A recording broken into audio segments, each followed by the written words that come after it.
Everybody, Dr. Jon here for Extract Talks. How you doing today?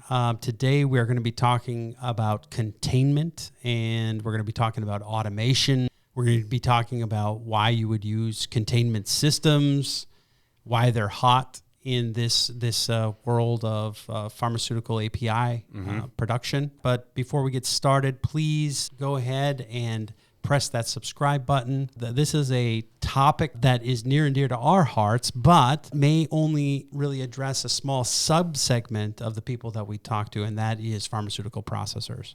GMP. Yeah, the GMP guys. Let's talk about the skinny of GMP status in the United States. What status? It doesn't exist. Doesn't exist. Okay, they also, like all the states, they have in their statutes, so it shall be GMP. Oh, what does that mean? Okay, so there's lots of different types of GMP, right? You got food GMP, you got, the federal government says it's not a food, right? The federal government says that it's not a dietary supplement. The federal government says it may be a pharmaceutical drug if you're talking about CBD. But if you want to do this, ladies and gentlemen, if you want to create a product in the United States that has the full force and benefit of the U.S. government behind you, you have to use the clinical process to do so. So here it is. Here's our process. We have it. It's called phase 1, preclinical, phase 1, phase 2, phase 3, right? And why don't we do that? Because it costs billions. And everybody's like, wait a second. It's going to cost billions for me to get through that. Why should I do that? I just grow some weed, smoke it. Yep. Right? And there you go. Shorter path to money.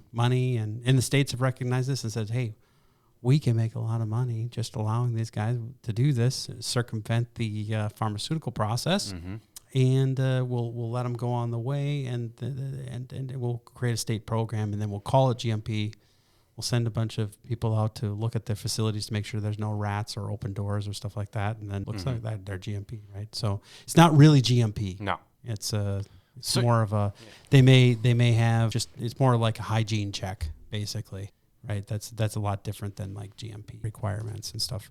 So we're talking specifically to GMP operators, and specifically pharmaceutical GMP operators. And that's been a dominant force in our business now for the last half a decade. We speak to those people. We speak to all the people who are doing pharmaceuticals. In fact, we just talked to a couple today, obviously. Yep. Right in the morning, we talked to some people who are doing API, right? That's right.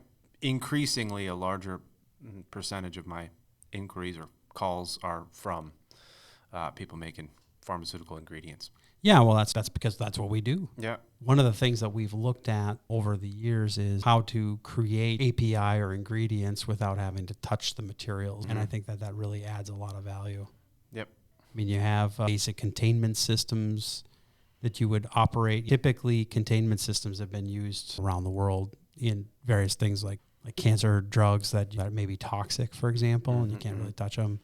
We're looking at containment systems from the standpoint of, first of all, you got to prevent people from stealing the material, or that's a reality. It's called diversion. So things like that. I mean, there's a lot of other things benefits that come with containment that we talk about with our customers, right? Contamination, automation, labor, right? Operational costs, right? All those things. Yeah. So we kind of look at it from the standpoint of, operational costs for sure, right? That's a big deal. It seems like to the GMP producer, though, it's like the operational cost is kind of like perfunctory. Like, we don't care about that. Bottomless pit. Yeah, we don't care about that. We can deal with a very high operating cost. We just need it to be GMP compliant. There you go. We need it to be easy to use. We needed to have a full solution or whatever, end-to-end processing solution, and so on and so forth. Isn't that interesting? What it costs to make a thing is less important than compliance. Yeah, it is. It's true. I think that if you have it just depends on who you're talking to. Like if you're talking to the engineer or you're talking to a quality person, that's all they care about, because that's how they're, that's all. But if you're talking to the business person, obviously, what do they care about? Yeah, obviously. Yeah. So, I mean, I think that when we get in these conversations, we like it when we're talking to the quality person, the engineers, the investors. Yeah. Because they're like, oh, okay. Oh, we're not going to saddle our bottom line with the next 20 years worth of lower profits, right? Something like that, by not spending another 30 or 40% now. Right. That's right. Yep. Yeah. I mean, and that's essentially what. Well, the math is that straightforward and simple when you look at it from a business perspective. Right. Yeah, it's funny. It's really crazy how many people don't even do the math, though. It's very black and white. Yeah, right. But if I don't do the math, I don't know. And then I'm listening to my friends, or I'm listening to the person that I golfed with, or whatever. And that is the negative of the U.S. market, because you basically have a bunch of people doing it in their garage. And there's so many pharmaceutical people around the world coming to the U.S. saying, oh, they've had all this extra time to develop their GMPs, and then they show up, and there's the guy opens up his garage door and says, here it is, flies all over it and everything. Welcome to my lab. Yeah. So that's literally, yeah. Yeah, that's kind of interesting. So containment systems, and it's really an important part of the whole equation, I think, when it comes to really operating at low cost, and also containment for minimizing or eliminating cross-contamination. Cross-contamination, losses, theft, like you already mentioned. Yeah. In the U.S., I think diversion's a big deal, because the U.S. DEA is in the business of making sure that there's no diversion. Or in the States, the state programs, they're like, okay, so what do? They're like, oh, well, you got to have cameras. Right? Cameras do not prevent diversion. So then the question is, can you do like mass balance? Do you have like online mass balance? Of course, nobody does that because it'd be too expensive, right? So nobody does that either. So diversion happens. Yep. Period. Yep. That's it. It either gets taken out in the trash, or, out in your backpack or whatever, Thrown away. Or something like that. So disposal. From the standpoint of the investor, or from the standpoint of the operators, they're also looking for some more easy to use solutions where they don't have to deal with scraping out pots and things like that in between vessels, in between all the processes, trying to get it all out. And it's really difficult to do anyway. It just invites problems. Yeah. I think it's hard to talk about automation or containment without talking about the other at the same time, automation and containment. Right. When you're bringing together, for example, multiple processes like we are normally in a botanical extraction facility. Extraction is one process, then distillation or winterization is the next process. Then distillation is another process. In a different room, maybe. In a different room, requiring operators of all of these and QA checks in between. So there's the lab coming into the mix here. Oh, let me see. With a big clipboard full of paper. Right. So what we're talking about with containment is automating that process. It's literally bringing together disparate processes. Right. Which, like you already said, impacts everything from operational costs to risk management or whatever inventory, all the QA QC buzzwords, all of those words.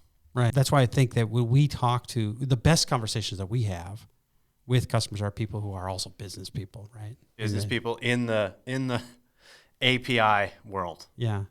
Just the call this morning. Yeah. It was yes. I already know the benefit of containment and automation. And, and I had to stop myself saying, okay, I'm sorry. I forget you're not needing to be. Right. Well, we always like to try to give him a value equation, right? And so I think he was just in a buying mood.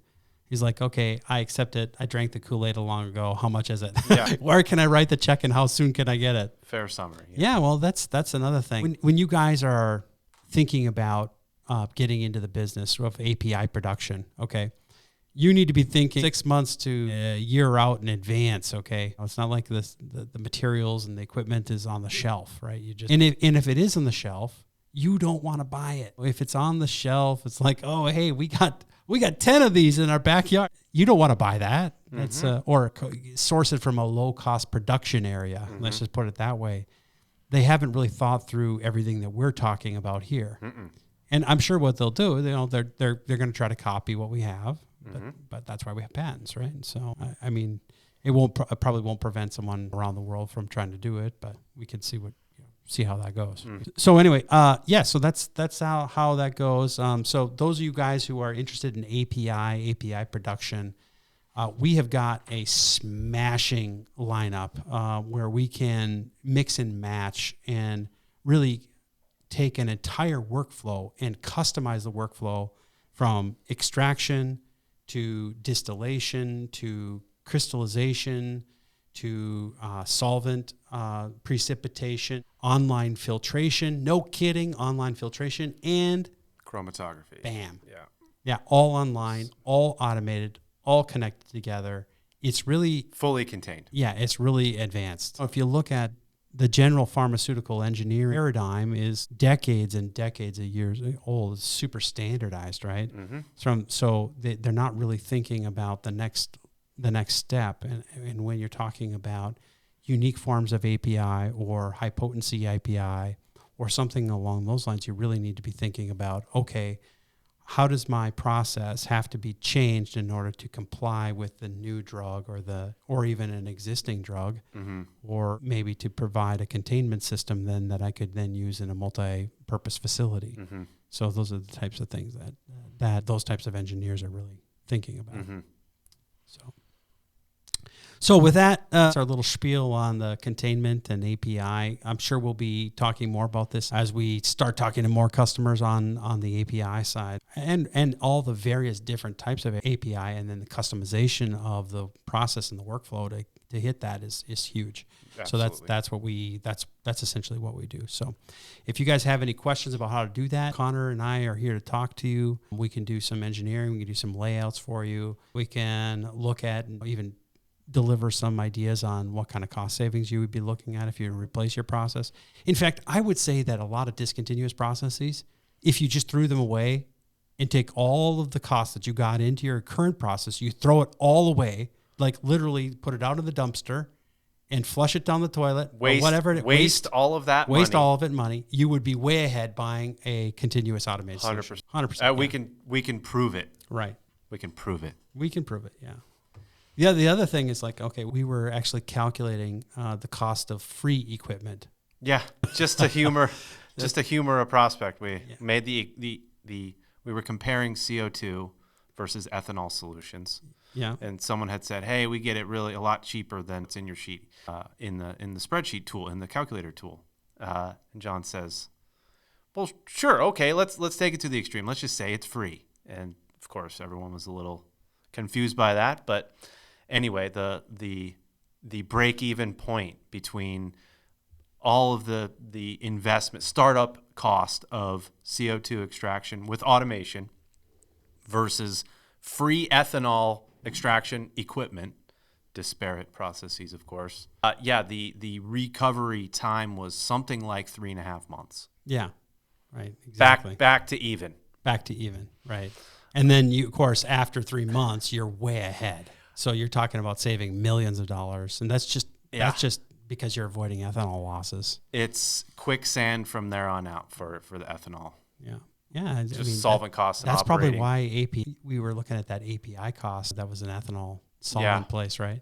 Yeah, that was crazy high price. Well, that's because their yield is so bad, right? And it cost them so much because they're throwing away. They can only use their ethanol 3 times and they throw it away. Yeah. So it's that's EU GMP. Yeah, who in the world in Europe would ever use an ethanol system? I mean, it's really a fool's errand. Well, it is completely a fool's errand. It's like, okay, I'm a stoner in the U.S. and I think I did it with ethanol here in my garage. Therefore, I should go over to Europe and do it. I mean, that's essentially the thought process. Interesting. So, all right. Well, there we go.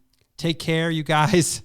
Like I said, go ahead and hit that subscribe button and leave a comment below. See if you like it. If you got any more topics, we'd love to talk to you. Email us, call us. All right. Talk to you later. Bye.